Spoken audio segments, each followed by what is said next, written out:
नमस्कार सगळ्यांना. दुपारच्या जेवण या चॅनलमध्ये मी तुमचं परत एकदा स्वागत करते. सगळ्यांना भोगीच्या खूप खूप शुभेच्छा. आज आपण बघणार आहोत भोगीनिमित्त मिक्स भाजी कशी बनवायची ती. आणि मी एक सिंपल पद्धतीने भरलं वांग बनवलेलं आहे. चटण्या मी आदल्या दिवशीच बनवून घेते, म्हणजे दुसऱ्या दिवशी आपल्याला पटपट सगळ्या भाज्या बनवायच्या असतात, त्याच्यामुळे थोडासा वेळ वाचतो आपला. भरलं वांग मी खूप सिंपल पद्धतीने बनवलेलं आहे. शेंगदाण्याची चटणी याच्यामध्ये मी भरून घेतलेली आहे आणि एक मिक्स भाजी बनवलेली आहे. भरलं वांग्यासाठी केव्हा आपण छोटी वांगी यूज करा, म्हणजे लगेच शिजतात. वांगी स्वच्छ धुवून चिरून त्याच्यामध्ये मी सगळी शेंगदाण्याची चटणी छान भरून घेतलेली आहे. शेंगदाण्याची चटणी आणि तिळाची चटणी याचा व्हिडिओ मी माझ्या चॅनलवरती अपलोड केलेला आहे. वांगी मी फक्त तेलामध्ये छान परतवून घेणार आहे. त्याच्यानंतर आपल्याला मिक्स भाजी कशी बनवायची ते बघायचं आहे. तेल छान गरम झाल्यानंतर त्याच्यामध्ये मी एक बारीक चिरलेला कांदा भाजून घेतलेला आहे. कांदा छान भाजल्यानंतर त्याच्यामध्ये आपल्याला टोमॅटो घालायचा आहे. तसेच भाजीसाठी मी साईडला गरम पाणीसुद्धा करून घेतलेलं आहे. टोमॅटो आणि कांदा छान तेलामध्ये भाजून घ्या. त्याच्यानंतर मी त्याच्यामध्ये हळद, चवीपुरता मीठ आणि गाठी मसाला एवढाच घातलेला आहे. बाकी कोणताही मसाला मी वापरलेला नाही आहे. सगळे मसालेसुद्धा तेलामध्ये छान भाजून घ्या. त्याच्यानंतर मिक्स भाजी आपल्याला याच्यामध्ये घालून छान परतवून घ्यायची आहे. मिक्स भाजीमध्ये याच्यामध्ये हिरवा वाटाणा, हरभरा, पावटा, घेवडा आणि गाजर अशा 5 मिक्स भाज्या आहेत. तुम्ही याच्यामध्येच वांगंसुद्धा घालू शकता, पण मी वांग्याची भाजी सेपरेट बनवली आहे म्हणून नाही घातलेली. सगळ्या भाज्यासुद्धा तेलामध्ये छान परतवून घ्या आणि गरम पाणी याच्यामध्ये ॲड करा. कंपल्सरी तुम्ही पाणी गरम करून घ्या, म्हणजे लगेच भाजी शिजली जाते. थंड पाणी घातल्यास भाजी थोडी खराब व्हायला बघते.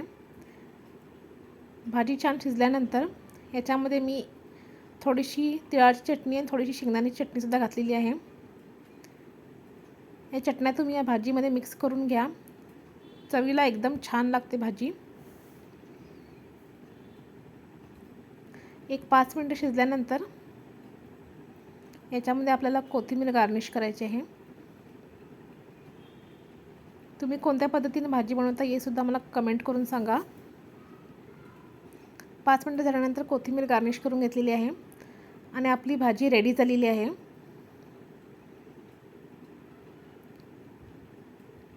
अगदी सुरेख दिसत आहे भाजी.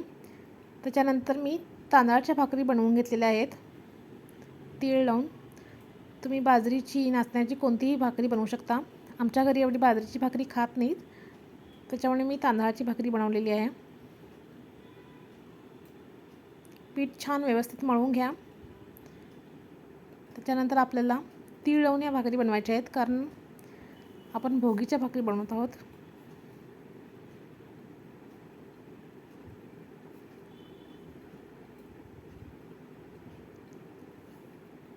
पीठ छान मळून मी छोटासा गोळा घेऊन भाकरी दोन्ही हातांनी छान बनवलेली आहे.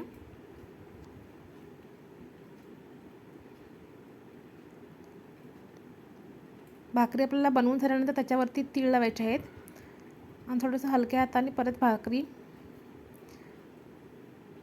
बडवून घ्यायची आहे, म्हणजे तीळ छान चिकटले जातील भाकरीला.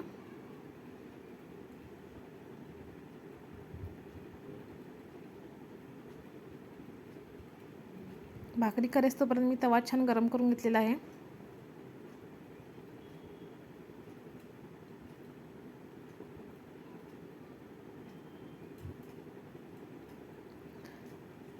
तवा छान तापला की नाही हे मी थोडंसं पाणी तव्यावरती टाकून बघितलेलं आहे, म्हणजे भाकरी कच्ची राहणार नाही.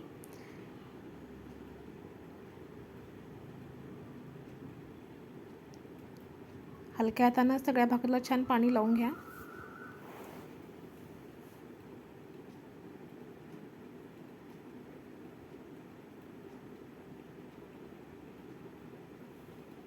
तीळ लावलेल्या भाकरी अगदी सुरेख छान दिसतात. अगदी टम छान फुगलेली आहे भाकरी.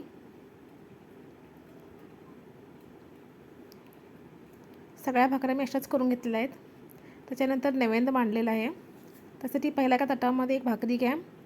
त्याच्यावरती आपण ज्या चटण्या बनवलेल्या आहेत तिळाची आणि शेंगदाण्याची ती आपल्याला घालून घ्यायची आहे.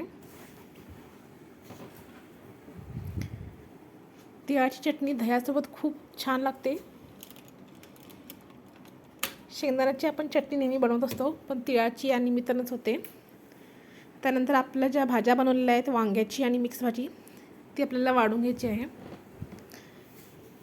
थोडासा जिरा राईस केलेला आहे. त्याच्यानंतर तिळाचे छोटे लाडू ठेवलेले आहेत मी. ओल्या वाटाण्याची शेंगा, ओला हरभरा आणि गाजर. नैवेद्य तरी मांडून झालेला आहे. आवडल्यास व्हिडिओ मला लाईक, शेअर आणि सबस्क्राईब करा. असे छान व्हिडिओ मी तुमच्यासाठी घेऊन येत राहीन. सगळ्यांना परत एकदा भोगीच्या खूप खूप शुभेच्छा. See you in the next video.